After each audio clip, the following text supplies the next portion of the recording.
Readers Entertainment Radio presents Booklights with your host, author Lisa Kessler. Booklights, where we're shining a light on good books. Hello, everyone. It's a new week. Can you believe it? Time is just flying by. But I hope wherever you are that you are starting to get back out there and spring has sprung, the flowers are blooming, and we are looking way into the future today with sci-fi writer Edward M. Lerner. I can't wait for you to meet him. If you haven't read his books yet, I will go ahead and read his bio here so you can get to know him. So Edward M. Lerner worked in high-tech and aerospace for 30 years as everything from an engineer to senior vice president, for much of that time writing sci-fi as his hobby. Since 2004, he has written full-time. His novels range from near-future techno-thrillers like Small Miracles and Energized to futuristic mysteries like The Company Man to such traditional sci-fi adventure fare as Dark Secret and his Interstellar Net series. Collaborating with Larry Niven, Lerner also wrote the space opera epic Fleet of Worlds series of Ringworld companion novels. His 2015 novel, Interstellar Net Enigma, won the inaugural, it's Monday, I really can read, Canopus Award, honoring excellence in interstellar writing. His fiction has also been nominated for Locus, Prometheus, and Hugo Awards. In shorter forms, Lerner's writing has appeared in anthologies, collections, and many of the usual sci-fi magazines and websites. He also writes about sci-fi and technology on his website, and I did put a link to the website right there on the Blog Talk site. So if you're listening live or if you're listening later, you can click that link anytime and go check out. He has so much content on his website that you should definitely see. Also a blog with some insight for writers and doing that elevator pitch and that kind of thing. So I don't want to delay any longer. Edward M., are you there? I am. Good to talk to you, Lisa. Thank you so much. Yeah, good to talk to you, too. So you have a new book that is debuting tomorrow, right? Deja Doomed. Do you want to tell everybody why they should grab that? Oh, I certainly do. I so want to do it. It made me momentarily tongue-tied. Okay, Deja Doomed is a near-future adventure. It's set mostly on the moon. Our intrepid explorers come upon artifacts left behind by ancient alien visitors. You just know nothing good can come of poking around ancient alien technology, even if the title weren't Deja Doomed. That is very true. And I was reading the blurb for the book, and I was getting, those tingly feelings of the alien movies, when you find what's this? And you poke at it. Did you have any of those kind of inklings when you were writing this book? Well, yeah. I also had the horror movie vibe in mind. When you poke at something new and strange, something bad's going to happen. Don't go into the basement by yourself. But even though I mentioned the horror vibe, this is most definitely science fiction. I did a lot of research using the documentation from the Apollo missions and the research NASA's doing these days on going back to the moon later this decade, hopefully.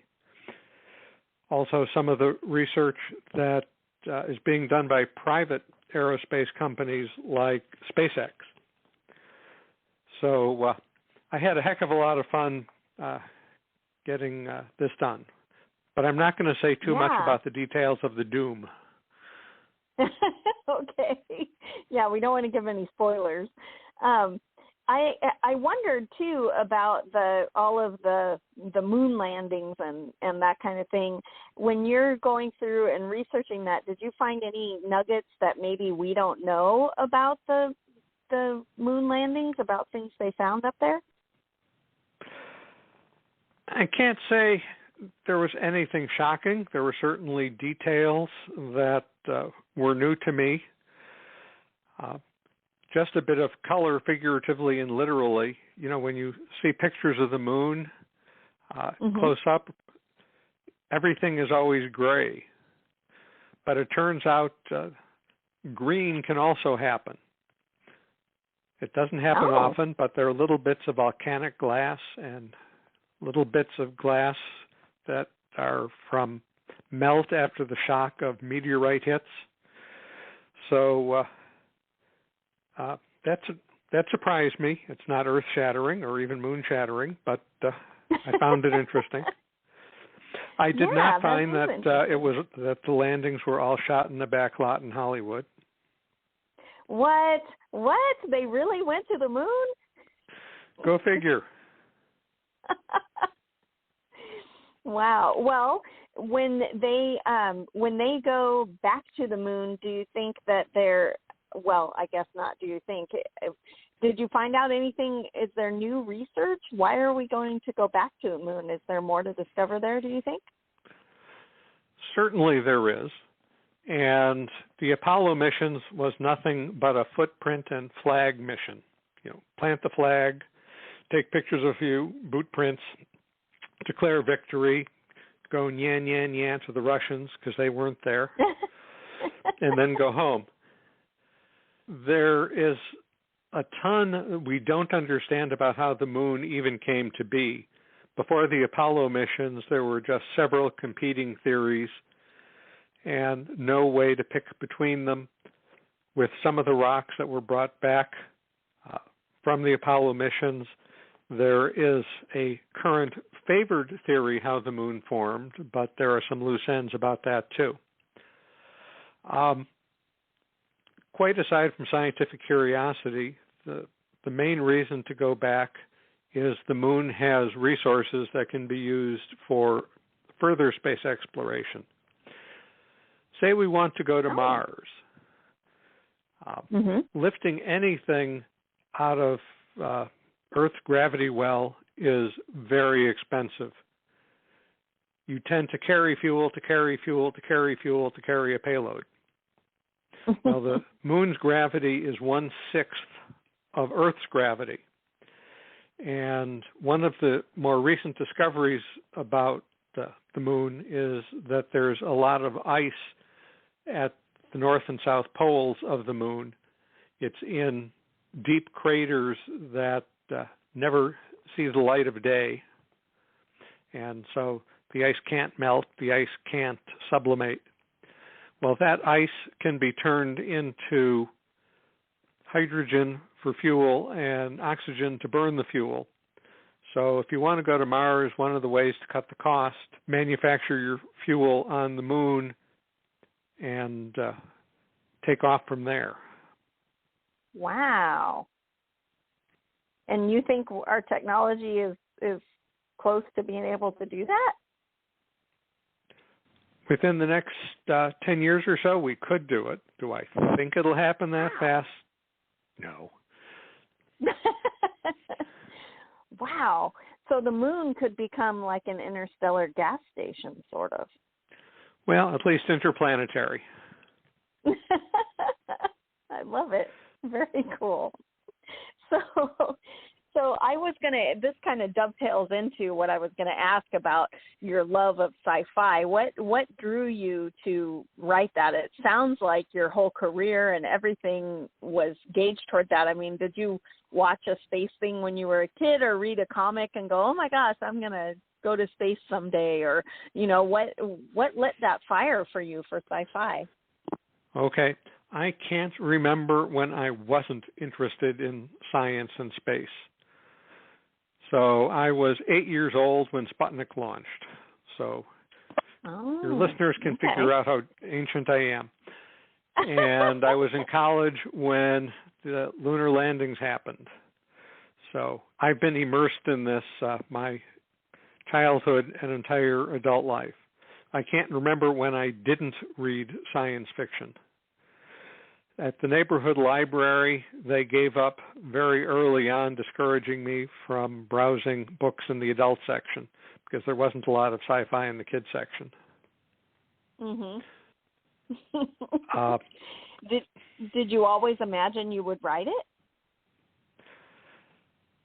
Not really. When I was in college, I wrote my first short story, sent it off, got my first rejection letter, and was so traumatized I didn't try it again for decades. Oh, But no. eventually I got over that. I was complaining about something I was reading, and my wife said, "So I suppose you could do better," at which point I had no choice. I love it. So your writing journey then, how long did it take you to get a novel published after that? Did you get a lot more rejection letters? Your skin thickened up and you were ready for more? Okay, well, it was decades later before I tried again. When I finished my first novel, it did take a couple years to sell. And interestingly, some of the characters in the novel worked for NASA. And when I wrote the book, I had no NASA connections whatever. But by the time I sold the book and it came out, I was working for a NASA contractor. Oh, wow. That's amazing. And that turned out to provide a lot of the background for a second novel. And it's when I sold the second novel that I decided, okay, the first one wasn't a fluke. Maybe I can do this full time. I love it. And what was your biggest surprise, do you think, when you sold that book from what you thought, writing would be? My husband's always quick to remind me when I'm complaining about edits or something about that, welcome to your dream. What was a big surprise to you about the whole publishing process once you finally sold your book?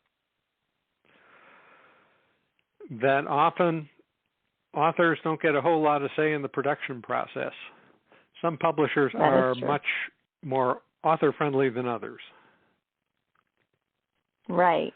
Yeah, sometimes my current publisher is absolutely a prince, so this is not meant to be a criticism of him. That's Shahid Mahmood at Arc Manor, and he is just a wonderful guy to work with.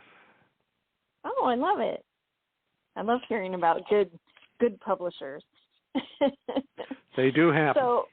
It's sadly, it's sometimes rare, but they really do. And I love now that there are so many options for authors because you can be hybrid and you can put something out yourself or you can find a publisher. There's lots of different paths, which is really nice to get the stories out. It is nice to have flexibility. Yes. So when I was poking around on your website, I started jotting down things because you have written so many different types of, sci-fi type things, and you have nanotech and space and time travel and Armageddon and aliens. Is there any other part of sci-fi that you would love to write in that you haven't yet? Do you have an idea? I haven't done much with alternate history. I've done some stuff at story length, but no complete alternate history novels. Oh, okay. Do you have an idea percolating? In the back of my mind, yeah. Oh. And I've done a lot with the moon, and so I thought before too long I'd move on and start setting stuff on Mars. Oh, nice. Somewhere Ray Bradbury is smiling. Yes. Although neither Bradbury nor Burroughs, who of course are the most associated with Mars, except for maybe Andy Weir, has a very realistic Mars. Oh, well, that's I won't have any true. six-armed green Martians running around waving swords. What? I'm disappointed. No, I'm kidding. So that would be quite the alternate history. Right. So I wanted to ask that the whole alien thing, now that the military has declassified that UFOs, they really don't know what they are, has that sparked your, are you excited about that? Are you following those stories? What do you think they are? I've followed it to the extent of knowing that supposedly there's a big report forthcoming. I don't think the report is actually out yet. We've just had teasers. Right, we've had those pictures and videos. Yeah. I certainly look forward to reading more and having more to go on than just very grainy videos, which sort of remind me of the grainy videos of Sasquatch. Right now, I'm content to believe that unidentified means unidentified. It doesn't mean alien visitors. Oh, okay.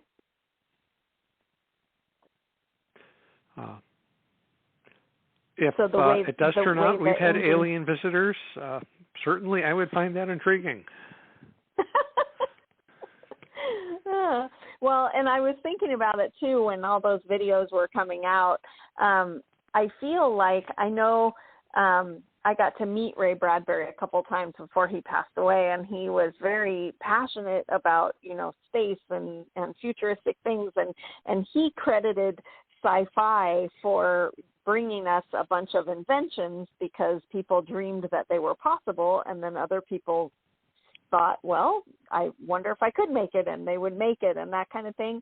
Have you dreamt up things? I know you keep really good tabs on, where technology is going, but have you ever written something where you're like, they could make this, and, that you're hoping will become a real thing someday? The one thing that I came up with, which is a form of time travel, would be really keen, but it's far, far from anything within reasonable reach. Oh, okay. So I am stuck with going to the future at 1 second per second with the rest of you. What? You haven't made flying cars? No, and the fact of the matter is there are so many bad drivers out there in 2 dimensions. I don't want to think about what would happen with 3. Right. If we had flying cars, it would be really terrifying. I had an author on once who writes sci-fi, and he was talking about the danger to pedestrians on the ground if we had flying cars, because he said you wouldn't be able to go outside without looking up going, oh, God, there's a car. And I had never thought about that, but the traffic accidents would be above you. Yeah, when you drive through the mountains, you'll see these signs, beware of falling rocks, because they might come down the slope. At least then, it's only when you're passing through a mountain pass. Just imagine if you needed signs every 3 feet, beware of falling cars. Right. Yes. An umbrella wouldn't protect you from that. No, it would not. So I always ask sci-fi when they come on. I am pretty sure that I know your answer, but I have to ask anyway. Are you a Star Trek or Star Wars type, or do you like them both? Which camp do you lean into? I lean more towards Star Trek, which is more science fiction, whereas Star Wars is more science fantasy. The whole business with the Force. Yes, the midi-chlorians. Which is something like mitochondria, only different. Okay, that's obscure biology humor. Never mind. Yeah, that goes with your nanotechnology, right? It does. Yeah, nanotech is one of those technologies that, if it ever really happens, will just change everything. I've heard that they are making, strides toward that kind of thing. It will be interesting if it comes, as big as people think. As big as people think. Somehow, in the context of nano, that's very oxymoronic. Right? Yes. The thing about current progress in nanotech is it tends to be at the level of materials. So, yes, if you have control of matter at atomic or molecular levels, you can make super strong, super light materials, and that's great. And you can improve solar cells, and that's great. But the kinds of things that science fiction writers like requires nanoscale machinery and nanoscale computers. So my novel Small Miracles is involved with nanobots that do first aid in the human body. If you have, say, internal injuries, the nanobots swim towards where your internal bleeding is and disperse coagulant to keep you from bleeding to death. Now, of course, it being a novel, something has to go horribly, horribly wrong, but that's what novelists do. That's right. We make nanobots suddenly become sentient, right? Something like that. Little murderous nanobots. Yeah. Now, in the case of my medical nanotech book, I happened to set that in a town in upstate New York where I had worked for a few years. It, in some respects, was not a happy experience. And so the story is largely set in a company factory, which is a very thinly disguised version of where I worked, and I took great glee in all the horrible things that happened there. It was very cathartic. Yes, a cathartic process. So have you ever written a book where you added some technology that sort of scared you that, wow, if we ever got, because I always think about that with time travel. I always think how dangerous time travel would be if we ever actually figured it out, you know, that people could go back and change history and you know, if the wrong people got in a time machine, what would happen and that kind of thing. So time travel always sort of scares me. But have you dabbled in things where you're writing the book and you're like, whew, this would be really scary if somebody could make this happen? Yeah, I think it's happened. A few times I've come up with ideas about which I thought, no, I'm not going to write about that because I don't want to give people any ideas because this really could happen. In the case of time travel, I'm not too concerned. Yeah, you don't think we're going to get a time machine anytime soon? No time soon. You mentioned in the intro that I also write popular science, and in my book, Troping the Light Fantastic, The Science Behind the Fiction, I actually have a couple long chapters on time travel. General relativity provides a couple of loopholes by which it's possible in a limited sense to do certain kinds of time travel, but the cost and the energy requirements to do it is just phenomenal. So I think for the near future, we don't need to worry about time travel as anything but a story device. Okay. Well, that settles me a little bit. Yeah, what it's about like faster than light travel. Though? It's just a shared delusion among science fiction authors. Do you think that there could be alien life out there? Could there be? Absolutely. Is there? Well, we don't know, but it's an awfully big universe. So personally, I'd be shocked, but I can't say that I have any basis for believing it.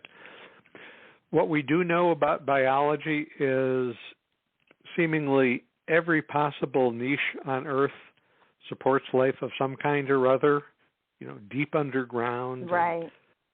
And, thermal vents at the bottom of the ocean and high up in the stratosphere. And that's encouraging, but that just tells us that once life happens, it's very adaptable. We still don't have any decent theories, much less proof of how life came about in the first place. Right. That Big Bang or whatever. The biological equivalent, yeah. So how many unlikely events had to happen at once for life to happen, or maybe they're all likely events, and once we look a few other places, we'll know. You know, we talked about going to Mars. Is there Was there life on Mars? Mars used to have conditions similar to Earth when life began here. There are moons of Jupiter and Saturn that have liquid oceans, and various things keep those oceans warm enough to stay liquid. Could there be life in the oceans of Enceladus or Europa? We won't know till we look. Right, right. And then they'll be going, hey, there's some aliens over here, and we'll be the aliens. Yes, well, the Martians are probably really mad at us for littering. I mean, 3 robots right. Just in the last few months. Dumping these things here. So I don't know if you're a movie person, but do you have some favorite sci-fi movies that you like to watch that inspire you? I do have some. I enjoyed The Martian, made from Andy Weir's novel. I really liked The Abyss, which, as the name suggests, takes place underwater but also has aliens. I love the Alien and Terminator franchises. Yes. That's the scary time traveling. Don't time travel. I like every other Star Trek movie. The even-numbered ones are good. Beware the odd-numbered ones. Okay, the even-numbered Star Trek. Got it. Are there, now that we are binge-watching shows and things and they're putting out more and more of them, have you seen any sci-fi shows that we should all be watching? Sure. Well, I just recently binged on seasons 1 and 2 of For All Mankind on Apple Plus. That's an alternate history in which the Russians beat the United States to the moon by a couple of weeks. And the divergence in history takes off from there. I recently rewatched the Sarah Connor Chronicles, which is set in the Terminator universe. Right? That's a great series, and I'm still bitter that they didn't continue it because it ended with a great season cliffhanger that became a terrible series ender. Oh, no, they're not going to continue it? On Netflix, there's a great time travel series called Travelers. I didn't know that the Sarah Connor Chronicles weren't getting continued. Dang. Alas, no. Sadness. Okay. Well, that's a bummer. Yes, but this is a good era on TV for science fiction lovers. Yes. Have you watched, it's very fantastic, less sci-fi, but the Umbrella Academy is fantastic with all the options of, people who control time travel and control the timeline. So anyway, if you haven't watched it, it's very bizarre, but really interesting concept with some interesting people with superpowers who were all born the same day. So anyway. Well, I haven't watched it, but bizarre is good. Yeah, you might really enjoy it. Definitely worth watching. Okay, and who streams that one? That one is on Netflix, and they just cleared it for a 3rd season. So you can go through those 2 seasons and go, okay, I'm getting one more. But it's very interesting, and the concept is neat. So before we run out of time, how do readers get in touch with you? Are you on Facebook? Do you like to get emails? Do you have a newsletter? How should they get in touch? Okay, well, there are several options.